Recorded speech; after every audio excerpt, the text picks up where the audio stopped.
Hey there, Parker Reed here, and welcome to PR Media, your home for everything movies and music through my eyes. And today we have a review of the brand new debut record from Mammoth, Wolfgang Van Halen. Mammoth Wolfgang Van Halen is the debut project from Eddie Van Halen's son Wolfgang Van Halen, who's been playing bass in Van Halen for the past decade or so. And when Eddie passed away last year, this project really came to the forefront. The lead single, The Distance, about Eddie from Wolfgang, really sparked this album, and it was a touching tribute to his dad, and this entire record really is a tribute to his dad. A lot of the song topics focus on Eddie, but a lot of them don't as well, and they deal more with relationships and more happenings in life. So this record has a lot of diverse topics, and coming in at 14 songs in 58 minutes, there is a lot to be had here. An incorrect assumption that some people might have about Mammoth Wolfgang Van Halen is, oh, it's just going to be like a very 80s project, a very shreddy project, and it's going to be very Van Halen-esque. That is not the case at all. Even when Mammoth Wolfgang Van Halen is named after Eddie's first band, this album is more mainstream rock, more radio rock than you might think, and sure, it has some shreddy moments, but overall there aren't a lot of Van Halen-type guitar solos on this record,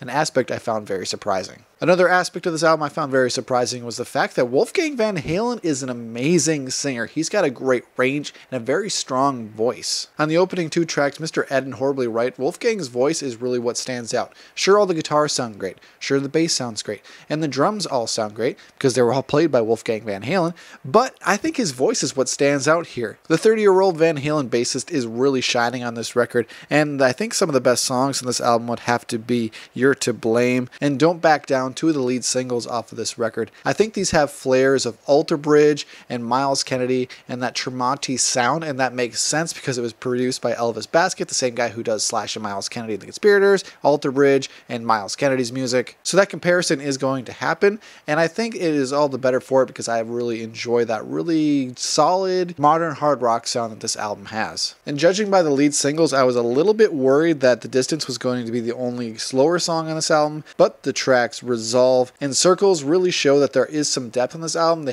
and Wolfgang has the ability to put the electrics down, pick up an acoustic guitar, and deliver a really compelling ballad. But there are some drawbacks with Mammoth Wolfgang Van Halen's debut record as well, and I would say it gets a little bit repetitive towards the end. At 14 songs and not a lot of variance in the styles of songs that are being presented, it gets a little bit heavy-handed. And so by the songs Feel and Stone, I was kind of like, okay, I have had enough of this, I get what they're going for. So if this was more around 11 or 12 tracks, I think this album would have hit even harder and got in and got out much better. And another negative aspect of this album, I think, is the fact that The Distance is the best song in this album, and it was the lead single, and it was out months and months prior to the album coming out, and so I was a little bit disappointed. It's like, oh, I got the best course meal already, and I don't have anything else to kind of satisfy my musical delights. That was a bit disappointing. So once again, if you're going to release an album, maybe release some of the better songs later so the album has a bit more legs, because the other songs that came out after this, sure, they were good, they just were not as good. So after listening through Mammoth Wolfgang Van Halen's debut record at least 3 or 4 times, I really enjoyed it, and I was not that disappointed by it because I didn't have the highest hopes because I knew it was his debut album and he hasn't written original music prior to this,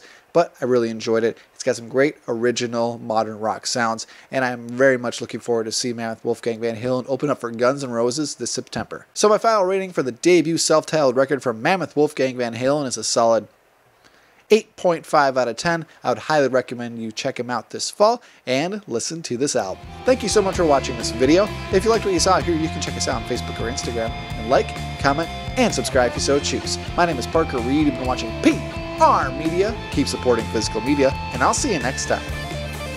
Thanks, guys.